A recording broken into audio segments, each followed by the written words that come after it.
Permanence versus impermanence. We're always both in a place that is permanent and impermanent. The only differences are that some places remain permanent to us for longer than others, and the memories permanently make their place in our minds. So far in college, I've moved 6 times. This will show moves 5 and 6. Both impermanent in the grand scheme of things, but with one being more permanent in my life than the other. Living somewhere for 1 month is a very strange feeling. You aren't there for long enough to make the space your own, but you learn the routine of life there, both of your own and of those around you. I never unpacked my suitcase, but I learned how to tell the upstairs neighbors apart by the sound of their footsteps. This place was so temporary, and the month dragged on and on. I was far away from all of my friends, the school, the city, and everything else that had become so familiar to me in the year prior to this. I occupied my time by binging television shows until I ran out of data halfway through the month because the Wi-Fi didn't work and I wasn't there for long enough to bother with getting it fixed. I asked myself why I felt like I was invading a space and why it felt like I wasn't supposed to be there, and I can only chalk it up to the impermanence of it despite how permanent it was for that month. On October 1st, I had all of my things packed and was sitting there ready to leave by 10 a.m. when I had to wait until 12 to hand in the keys. I was anxiously waiting for the knock on the door, signaling that my time here had come to an end just 30 days after it began. I still have the address on the walk from the train station memorized, but I'll never go back there.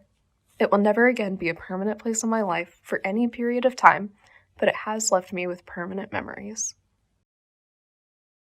Attention à la marche en descendant du train. Please mind the gap between the train and the platform. Bitte achten Sie auf die Lücke zwischen Zug- und Bahnsteigkante. Cuidado con el espacio entre el vagón y el andén. Attenzione al gradino scendendo dal treno. 足元にご注意ください. 1:30 rolled around on October 1st, and it was time for me to move in somewhere for the 6th time in the last year and a half. Time to move onto and into a somewhat more permanent place. I get to live here for a whole 8 months and 20 days. Finally, I unpacked my suitcases and have since decorated a bit to make the space feel more like my own. I've quickly learned the patterns of my neighbors, the way to the surrounding metro stops, and the general flow of life here. Having this feeling of being in a permanent place again has made my general unhappiness in this city a bit better. Even with all of this, I miss the permanence that I had before college. I'm constantly reminded by the mementos from home here.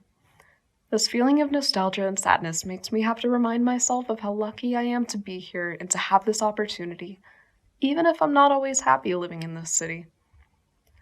I'm lucky to have a place to call my own for even just 1 month, but even more so for 8 months. I have a new slice of permanence for an impermanent period of time. Once my time here comes to an end, it'll be the same as the last place.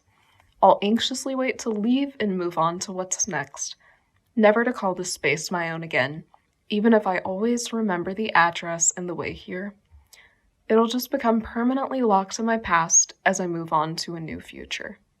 I haven't yet figured out the dividing line for when something gains a feeling of permanence, but it would appear to be somewhere between 1 month and 8 months. If I ever find out where this line is drawn, I'll be sure to let you know.